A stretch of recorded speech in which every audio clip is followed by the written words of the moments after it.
अस्सलाम वालेकुम नाज़रीन, आप यूट्यूब चैनल देख रहे हैं। मैं इमरान खान हूं। इस वक्त की जो लेटेस्ट सूरत है वो मैं आपको बता देता हूं कि इस्लामाबाद को टच कर दिया है हर तरफ से आने वाले काफिलों ने। खैबर पख्तूनख्वा की जानिब से जो काफिले पहुंचे हैं, यानी जो M1 के ऊपर से जो काफिले पहुंचे हैं, वो कहां कहां से हैं मैं आपको बता देता हूं। बड़ी तादाद में काफिले पहले इकट्ठे हुए डीए खान में। डीए खान में काफिले पहुंचे थे, कुछ जो है वो बलूचिस्तान से। 3 बड़े काफिले थे जो बलूचिस्तान से आए थे। सरदार अयाज खान खेतरान का काफिला था, वो पूरा ही बलूचिस्तान क्रॉस करके आ रहे हैं, क्योंकि वो खेतरान का इलाका वो बिल्कुल अलग साइड पे है। तो वहां से वो लोग पहुंचे और उनके लिए एक बड़ा लंबा और कठिन सफर था, लेकिन वो पहुंचे। सलार खान पहुंचे, बलूचिस्तान की जो क़यादत है वो लोग पहुंचे, ये डीए खान में आ गए। इसके बाद जो खैबर पख्तूनख्वा के साउथ के एरिया थे, सदरन एरिया थे, वहां से 3 काफिले, शेर अफजल मरवत के भाई का काफिला था, फिर उमर बिन गंडापुर का काफिला अपना था। इसके अलावा जो है वो एक बड़ा काफिला शाहिद कटक का था। ये काफिले सारे डीए खान में इकट्ठे हुए, फिर ये आगे बढ़े।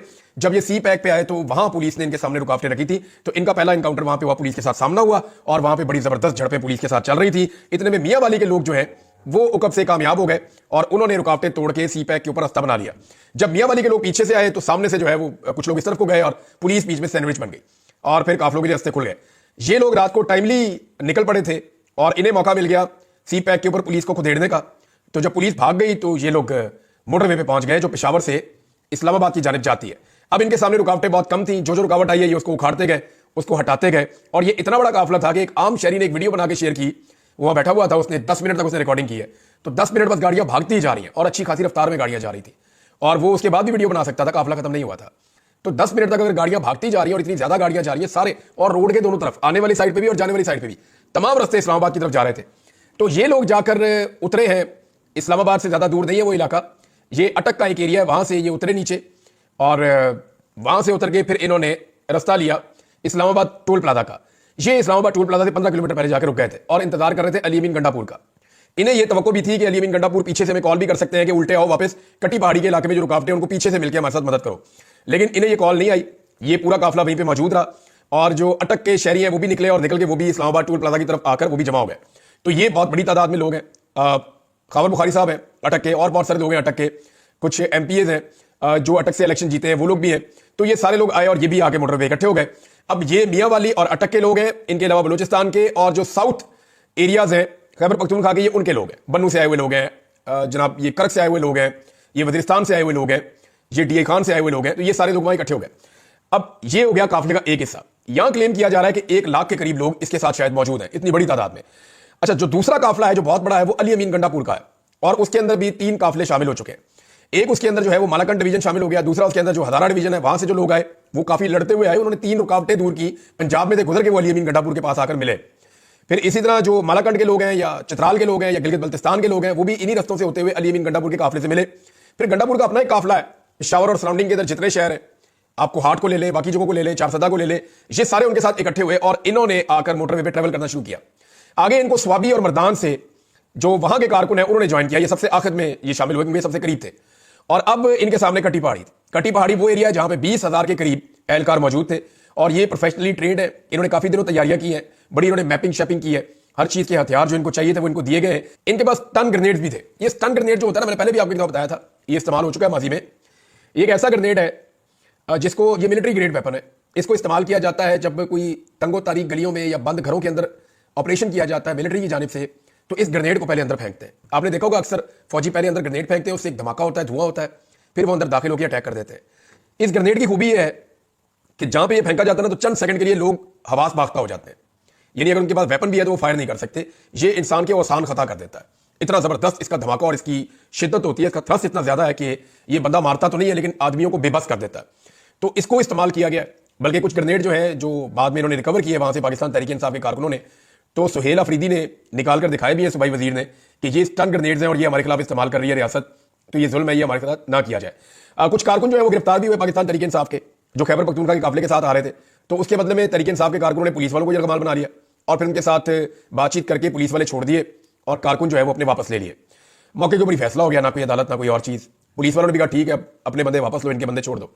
पुलिस वाले कई जगहों पे पाकिस्तान तहरीक इंसाफ के कारकुनों के हत्थे चढ़े, लेकिन उन्होंने विजुअल्स बनाए तहरीक इंसाफ के कारकुनों ने, उनको सोशल मीडिया पे डाला भी कि हम इन्हें पानी पिला रहे हैं, हम इनका ख्याल कर रहे हैं। दूसरी तरफ कोई कारकुन अगर पुलिस के हत्थे चढ़ जाता है तो वो बहुत डंडे मारते हैं। ये हमने विजुअल देखा कि अकेला कारकुन या 2 कारकुन या 4 कारकुन जहां पे पुलिस वालों के नरगे में आए, पुलिस वालों ने उनको बहुत मारा। लेकिन दूसरी जानिब आप ये देखेंगे जब अकेला पुलिस वाला या 2 4 5 पुलिस वाले कारकुनों के कब्जे में आ जाते हैं तो वो पानी भी पिलाते हैं, उनका ख्याल भी रखते हैं। हालांकि ये मैंने एक नई चीज देखी कि पुलिस वाले खुद इमरान खान जिंदाबाद के नारे लगा रहे थे और वो ये कह रहे थे कि अल्लाह की कसम इमरान खान जिंदाबाद। तो पाकिस्तान तहरीक इंसाफ के कारकुनों ने वीडियो बना के पुलिस वालों को छोड़ा कि जी आप जाएं, हमने आपको कुछ नहीं कहना, और आप बताएं आपके साथ किसी ने टॉर्चर किया, किसी ने जुल्म और ज्यादती की, किसी ने आपको कुछ नहीं कहा। तो ये इमरान खान साहब की तरबियत है। हाँ, ये जरूर है कि जब सामने से पुलिस मार रही होती है तो यहां से कारकुन भी पत्थर फेंक रहे होते हैं, ये भी उनके साथ लड़ते हैं। लेकिन अगर पकड़ लेते हैं तो दोनों का रवैया बिल्कुल मुख्तलिफ है। अगर पुलिस पकड़ लेती है कारकुन को तो बहुत मारती है, कारकुन पकड़ लेते हैं पुलिस को तो वो कुछ भी नहीं कहते, बल्कि वो बाहिफाजत छोड़ कर आते हैं, तरीका भी बताते हैं कि यहां से चले जाओ। कटी पहाड़ी में 20,000 के करीब एहलकार थे, ट्रेड एहलकार थे, उनके पास बेशुमार शेल थे, उन्होंने हजारों शेल फायर किए हैं। वहां से पत्थर भी फेंके गए गाड़ियों के ऊपर, स्टन ग्रेनेड्स भी मारे गए गाड़ियों के ऊपर, और गोली भी चली है, रबड़ की गोलियां बहुत ज्यादा चली है। लेकिन इसके बावजूद जो पाकिस्तान तहरीक इंसाफ के काफिले में मुराद सईद की पूरी टीम है, जो इस वक्त खैबर पख्तूनख्वा की काबीना का हिस्सा भी है, उन लोगों ने ये रुकावटें अबूर कर दी और वो पहाड़ों पर चढ़ गए। उन्होंने पुलिस से उनकी जगह छीन ली और ये 20,000 पुलिस एहलकार जो वहां पे मौजूद थे ये वहां से भाग गए और इन्होंने देहातों में और इधर उधर मुख्तलिफ जगहों पे भागकर अपनी जान छुड़ाई। जबकि कारकुनों ने अब कटी पहाड़ी का सबसे मुश्किल मरहला अबूर कर दिया है। खैबर पख्तूनख्वा से जब भी कोई काफिला आता है ना, तो उसके सामने जो सबसे मुश्किल मरहला होता है जिसको पार करना बिल्कुल मुमकिन नहीं होता, यानी अगर किसी भी पॉलिटिकल पार्टी को आप कहेंगे कि ये रुकावटें पार करो तो वो कहेगी इनसेन है, ये हो नहीं सकता। तो पाकिस्तान तहरीक इंसाफ कोई जुनूनी पार्टी है, ये उसको क्रॉस कर देते हैं हर दफा। तो इस मरतबा पिछली मरतबा से ज्यादा बंदोबस्त किया गया था, ज्यादा कंटेनर थे, ज्यादा खंदकें थी, ज्यादा आंसू गैस थी, ज्यादा रबड़ की गोलियां थी, एहलकार भी ज्यादा थे। लेकिन इसके बावजूद पाकिस्तान तहरीक इंसाफ ने सुबह उठने के बाद जोर लगाना शुरू किया और चंद घंटों के अंदर इसको क्लियर कर दिया। तो कट्टी पहाड़ी क्रॉस कर रहा है बुशरा बीबी और अली अमीन गंडापुर का मेन काफिला, जिसके अंदर दीगर 3 काफिले भी शामिल है, और चौथा जो बड़ा काफिला है वो उनका इंतजार इस्लामाबाद के दरवाजे पे कर रहा है। अब ये सारे यहां इकट्ठे हो रहे हैं। दूसरी जानिब पंजाब से भी कुछ काफिले पहुंचना शुरू हो गए। उन्होंने हकला का जो पॉइंट है उसको क्लियर कर दिया। हकला जो है वो एक बड़ा मुश्किल पॉइंट था, उसको भी पंजाब से आने वालों ने क्लियर कर दिया है। तो ये सारे काफिले इस वक्त इकट्ठे हो जाएंगे मोटरवे के ऊपर। मोटरवे पे इकट्ठे होने वाले लोगों की जो गिनती है वो बहुत बड़ी है, यानी इतनी बड़ी तादाद में आज तक पाकिस्तान की तारीख में पाकिस्तानी इस्लामाबाद की तरफ नहीं आए। ये सबसे बड़ी तादाद में पहली मरतबा पाकिस्तानी इस्लामाबाद पहुंचे और हर तरह की रुकावट और फस्तायत को अबूर करके पहुंचे। अभी पंजाब के कुछ मामला है, देखिए, अगर अयाज खान खेतरान पूरा का पूरा बलूचिस्तान क्रॉस करके वो इस्लामाबाद पहुंच सकता है, तो जो पंजाब के शहरी है या वहां की जो लीडरशिप है वो क्यों नहीं इस्लामाबाद पहुंच पाई? अभी रावलपिंडी और इस्लामाबाद का इम्तिहान बाकी है। उन्होंने अपनी तवानाइयां बचा के रखी हुई है। अभी उनके अनाउंसमेंट आना शुरू हुए हैं कि मगरिब के वक्त वो अपनी कार्रवाई शुरू करेंगे। आखिरी रुकावट इस वक्त कौन सी है पाकिस्तान तहरीक इंसाफ के सामने या जो बड़े काफिले आ रहे हैं उनके सामने? अब उनकी ताकत बहुत बढ़ गई है काफिलों की और वो बहुत जबरदस्त शिद्दत के साथ आ रहे हैं। लेकिन आखिरी रुकावट जो है वो है 26 नंबर।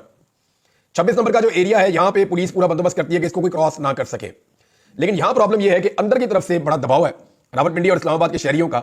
जब वो इस्तकबाल करने के लिए आएंगे तो पुलिस के लिए वहां खड़ा होना मुमकिन नहीं रहेगा।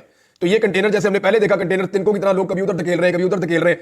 जो कंटेनर्स बेल्ट किए हुए थे उनको गाड़ियों के साथ खींच कर ले जाते हैं, कंटेनर्स को रस्से डाल के खींच लेते हैं। तो कारकुनों ने कसर कोई छोड़ी नहीं। अभी तो रस्ते में कोई कंटेनर दिखाई नहीं दे रहा। ये सारे लोग तमाम रुकावटें, तमाम खंदकें अबूर करके, यानी इस वक्त किया यह हुआ है कि आजाद कश्मीर का, गिलगित बल्तिस्तान का, इवन मरी का इस्लामाबाद के साथ या पंजाब के साथ राब्ता मुनक़ता किया गया। हत्ता कि खैबर पख्तूनख्वा के साथ भी इनका राब्ता मुनक़ता कर दिया गया और ये हुकूमत ने डर के मारे किया है। लेकिन जहां जहां पे रस्ते बहाल हो रहे हैं, लोग निकल रहे हैं और पहुंच रहे हैं, अगर हुकूमत ने फौरी तौर पर मामला को दुरुस्त ना किया तो जो बड़ी तादाद में लोग मजीद पीछे से आना चाह रहे हैं वो हुकूमत जब पहुंचेगी तो हुकूमत के कंट्रोल से चीजें बाहर हो जाएंगी। लाखों लोग आगे बढ़ रहे हैं और इस्लामाबाद के काफी करीब पहुंच चुके हैं। इस्लामाबाद पे एक बहुत बड़ा हुजूम दस्तक दे रहा है पाकिस्तानियों का। ये पूरे पाकिस्तान से आए हुए लोग हैं जो 25 करोड़ पाकिस्तानियों की नुमाइंदगी कर रहे हैं इस्लामाबाद के दरवाजे पर। अब 26 नंबर को जब ये क्रॉस करेंगे तो इनकी अगली मंजिल होगी डायरेक्टली डी चौक। डी चौक में क्या होगा? डी चौक में मुझे ऐसा लगता है कि इन लोगों के पहुंचने से पहले ही जितनी लड़ाई होनी है वो हो जानी है और इस्लामाबाद के शहरी निकल आएंगे। आमिर मुगल ने कहा है कि हम अपनी तवानाइयां जाया नहीं कर रहे, लेकिन हम सबको कह रहे हैं कि तैयार हो जाए, अपनी अपनी चीजें तैयार कर लें। इमरान खान साहब से एक मुलाकात भी हुई है। देखिए, इमरान खान साहब को जेल में एक पैगाम भिजवाया गया और वो पैगाम लेकर बैरिस्टर गौर गए। इमरान खान साहब ने उस पैगाम के ऊपर ओके नहीं किया। देखिए, इमरान खान साहब को इससे पहले ऑफर थी कि आपको बनी गाला शिफ्ट कर देते हैं, आप हाउस अरेस्ट हो जाए, चीजें चंद दिनों में बेहतर हो जाएंगी, आप इसको कॉल ऑफ कर दें। आज फिर इमरान खान साहब को कहा गया कि आपकी कुछ और बातें भी मान लेते हैं, किसी एक बात के ऊपर आ जाए, आप इसको कॉल ऑफ कर दें। बल्कि यह भी कहा गया कि आपको खैबर पख्तूनख्वा भेज देते हैं, आप वहां चले जाएं, लेकिन इस वक्त इस एहतजाज को कॉल ऑफ कर दें। तो इमरान खान साहब ने कहा नहीं, पहले डी चौक पहुंचो फिर फैसला करते हैं। तो उन्होंने अपने कारकुनों को यह कहा कि आपने डी चौक पहुंचना है और इमरान खान साहब की एहलिया बुशरा बीबी अली अमीन के साथ मिलकर लीड कर रही है और वो तकारीर भी उन्होंने की है 2-3 दफा। कारकुनों को उन्होंने पैगाम दिया कि हमने इमरान खान को लेकर वापस आना है। वो सिर्फ मेरा शौहर नहीं है, वो पाकिस्तान का बहुत बड़ा लीडर भी है और हमने उसको लेकर वापस आना है। आपने मेरा साथ देना है। मैं अकेली भी रहेगी ना तो वहां खड़ी रहूंगी, मैं वहां से नहीं हिलूंगी, मैं आखिरी सांस तक वहां पे खड़ी होकर मुकाबला करूंगी, मैं अपने शौहर को लेकर आऊंगी। अब बुशरा बीबी तो डट के खड़ी हो गई है, कारकुन भी उनके साथ खड़े हो गए हैं। कारकुनों की हालत यह है कि वो किसी और के ऊपर ट्रस्ट ही नहीं कर रहे, किसी पे भरोसा ही नहीं कर रहे। वो सारे के सारे इस वक्त डी चौक में पहुंच रहे हैं। अच्छा, इस्लामाबाद में जो अनाउंसमेंट की गई है, एक तो इमरान खान साहब ने चिट्टा इनकार कर दिया किसी भी किस्म की डील के, किसी भी किस्म की बात से। इमरान खान साहब के आसाब वैसे बहुत मजबूत हैं, दाद देनी पड़ेगी। इतना प्रेशर डाल के इन हालात में बंदा अपनी बात मनवा लेता है, लेकिन इमरान खान साहब ने कहा नहीं, उधर पहुंचो फिर बात करते हैं। तो पाकिस्तान तहरीक इंसाफ पहुंच रही है। अब पंजाब की क़यादत को यह सोचना पड़ेगा उन्होंने कब निकलना और कैसे निकलना और कैसे पहुंचना है। 10-12 काफिले जो निकल पड़े थे, जो रास्ते में आ गए थे, वो लोग तो अपने पहुंचने का बंदोबस्त कर रहे हैं। मैंने आपको उन सबके नाम बताया पिछले व्लॉग में। लेकिन जो लोग रह गए हैं उनको निकलना पड़ेगा, उन्हें पहुंचना पड़ेगा। अभी चकवाल ने निकलना है, तलगंग ने निकलना है, कलर कहाल ने निकलना है, अभी तो चकरी ने निकलना है, जेलम ने निकलना है, मंडी भाउद्दीन ने निकलना है, गुजरात ने निकलना है। ये सारे एरिया अभी बाकी हैं। इन्होंने निकलकर रावलपिंडी और इस्लामाबाद की तरफ आना है। बहुत बड़े काफिले जो है वो जीटी रोड से आएंगे, कुछ काफिले मोटरवे से आएंगे। और मोटरवे के ऊपर इस वक्त पाकिस्तान तहरीक इंसाफ के लोग ना सिर्फ M1 पर जो पेशावर से आ रही है, बल्कि M2 पर जो लाहौर से आ रही है, उसके ऊपर भी काफिले मौजूद हैं और ये सारे इस्लामाबाद की जानिब बढ़ रहे हैं। घंटे घंटे बाद जनाब हुकूमत की प्रेस कॉन्फ्रेंस हो रही है, उनकी घबराहट सबके सामने है, हुकूमत बहुत परेशान है और इमरान खान साहब अब ऐसा लगता है कि बाहर आ जाएंगे। उसकी वजह मैं आपको बताता हूं। कल है जी 26 तारीख। 26 तारीख को इमरान खान साहब के रिमांड की पेशी है, जो रावलपिंडी वाला मुकदमा है। इसमें ऐसा लगता है कि मजीद रिमांड नहीं दिया जाएगा, हो सकता है इमरान खान साहब को जुडिशियल कर दिया जाए। और अगर जुडिशियल कर दिया गया तो अगले दिन इमरान खान साहब की बेल हो जाएगी 27 तारीख को। तो यही एक नया मुकदमा है जिसमें इमरान खान साहब को मजायका केस मुकदमे में अंदर रखा गया। दूसरा, जो इमरान खान साहब का लाहौर में 8 मुकदमात वाला मामला चल रहा है, वहां पे हुकूमत के पास कोई ऐसी वजह नहीं है कि इमरान खान साहब की जमानत ना होने दी जाए। बाकी सारे केसेस में उनकी जमानत हो गई है, तो इन 8 केसेस में भी हो जानी चाहिए। अगर 27 तारीख को इमरान खान साहब को इन 8 केसों में जमानत मिल जाती है और रावलपिंडी वाले एक में मिल जाती है, तो फिर इमरान खान साहब एक आजाद शहरी है, इसलिए कि इससे पहले के तमाम मुकदमात में इमरान खान साहब या तो बाइज्जत बरी हो चुके हैं, या उनकी सजा मुअत्तल हो चुकी है, या इमरान खान साहब जो है उनकी जमानत कंफर्म हो चुकी है। अब इस वक्त 27 तारीख की तरफ सब लोग देख रहे हैं। अगर 26 तारीख को अगर पहुंच जाते हैं सब लोग डी चौक में, तो 26 को जो अदालती कार्रवाइयां होंगी और जो 27 को होंगी, उनके नतीजे में बहुत मुमकिन है कि इमरान खान साहब रिहा हो और वो रिहाई के बाद फौरी तौर पे इस्लामाबाद आए और डी चौक में खड़े होकर वो अपने लोगों से तकरीर करें और उनसे खिताब करें, और खिताब करने के बाद वो अपने मुतालबात रखें और अगली तारीख देखकर फिलहाल वापस चले जाएं। ये एक सूरत हो सकती है, विन विन सिचुएशन सबके लिए। लेकिन अगर इन लोगों के साथ जोर जबरदस्ती की गई तो खुदा ना खास्ता कोई सानिया भी हो सकता है। और हुकूमत को इस बात का ख्याल रखना चाहिए कि दूसरे सूबों से पुलिस बुलाई हुई है, वो पुलिस वाले बेचारे बीमार हो रहे हैं, उनको रात को तबुओं के अंदर सर्दी में सुला दिया, उनको ठंड भी लग रही है, ना उनको खाना पीना अच्छा मिल रहा है, ना उनका कोई ख्याल रख रहा है, उनको सिर्फ डंडे पकड़ाए हुए हैं, अपने लोगों को मारने, वो बेचारे अपने घरों से इतनी दूर आए हुए हैं।